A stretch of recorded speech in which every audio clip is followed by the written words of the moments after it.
Bonjour, on se retrouve aujourd'hui devant la culture de tomates. On va voir ensemble quelques situations que l'on rencontre fréquemment en début de saison. Ici, les feuilles du bas s'enroulent. Plusieurs causes possibles. Un enroulement dû à un stress comme un arrosage important. C'est possible car il pleut beaucoup depuis quelque temps, mais peu probable. On est sur une banquette surélevée, donc un sol bien drainé. Un stress de sécheresse. Celui-là, je l'élimine. Un excès d'azote, mais il y aurait d'autres symptômes comme le chignonnage de la tête. Dans ce cas, je pencherai tout simplement sur un vieillissement naturel des premières feuilles qui ont accompli leur travail. Alors pourquoi il faut les enlever? Tout simplement, elles puisent des nutriments pour rien et n'ont aucun bénéfice pour la plante. Elles sont près du sol et peuvent transmettre des maladies aux plants. En les enlevant, je favorise l'aération et l'ensoleillement du premier bouquet. En plein été, ce sera le contraire. On recherchera de l'ombre pour protéger les fruits. J'enroule la plante, puis j'enlève tous les bourgeons. Comme on peut le voir, j'enroule toujours avant de couper le bourgeon. Une sécurité si la tête venait à casser. Le bourgeon me servirait de tête de secours.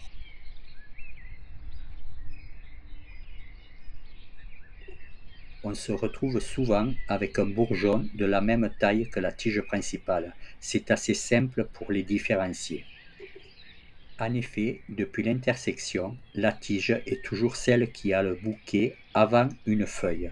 Le bourgeon, au contraire, aura des feuilles avant le bouquet.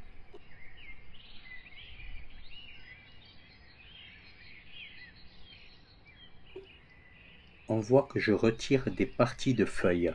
C'est pour exposer le plus possible les fruits à la lumière sans retirer la feuille qui se retrouve au-dessus du bouquet. Une des nombreuses fonctions des feuilles est de servir de pompe pour la sève. Une petite explication.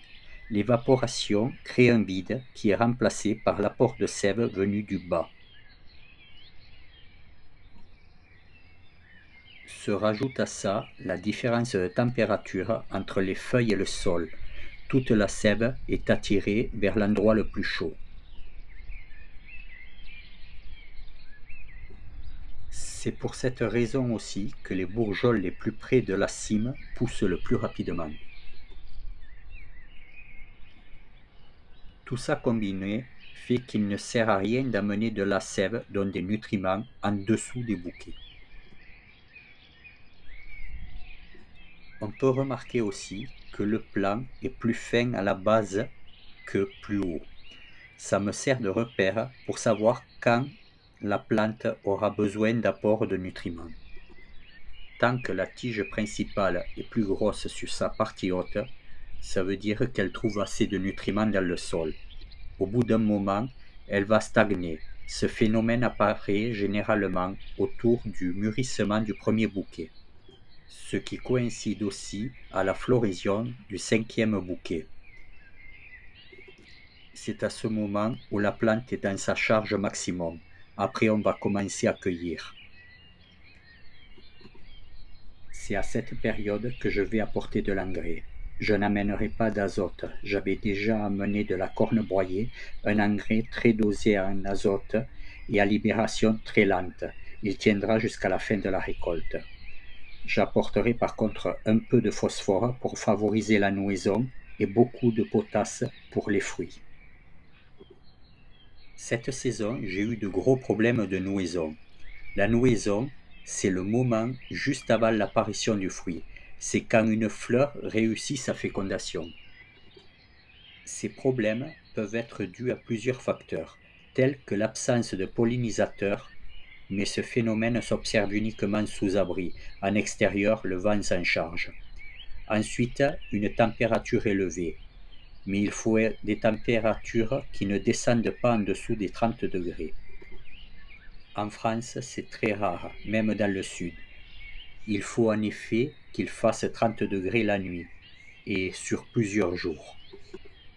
Vient ensuite l'humidité, qui fait que le pollen reste collé au pistil et ne peut pas féconder la fleur. Dans mon cas, c'est ce qui s'est passé.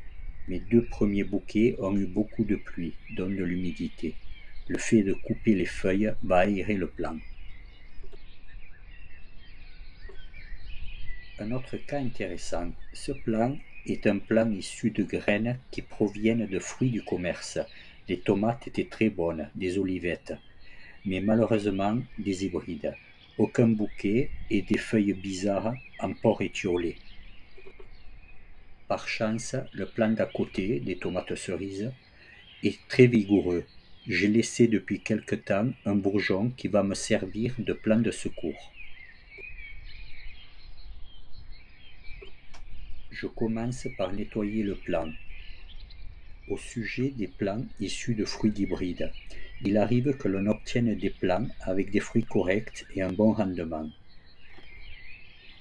Si l'on récupère les graines et qu'ils donnent à leur tour le même fruit que l'année d'avant, on renouvelle l'opération 8 années consécutives et là on pourra dire que c'est une nouvelle variété non hybride et stabilisée.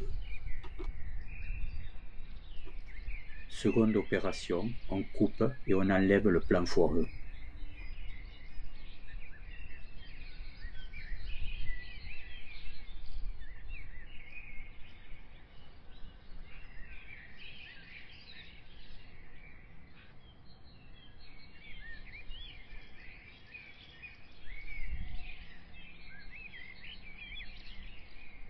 J'ai bien fait, il n'avait pas fait beaucoup de racines et de mauvaise qualité.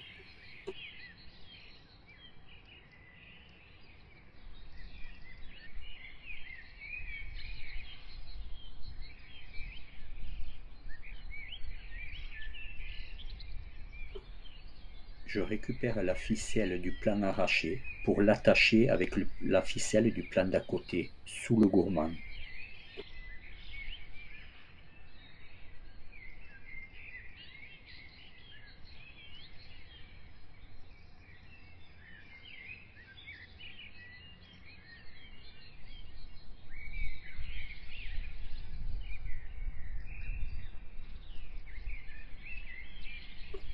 Ensuite, je m'en sers comme si c'était une nouvelle tête. Dans quelques semaines, on ne verra plus la différence. Bilan de l'opération, j'aurais perdu 2 bouquets.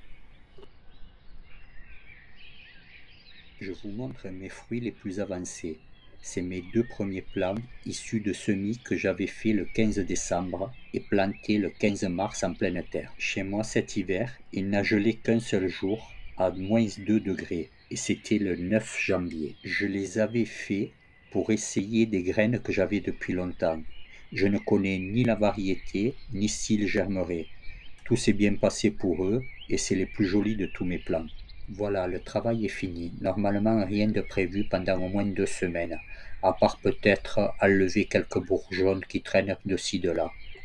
La prochaine chose à faire sera un apport d'engrais, mais je ferai sûrement une vidéo pour vous expliquer pourquoi et lequel je vais apporter.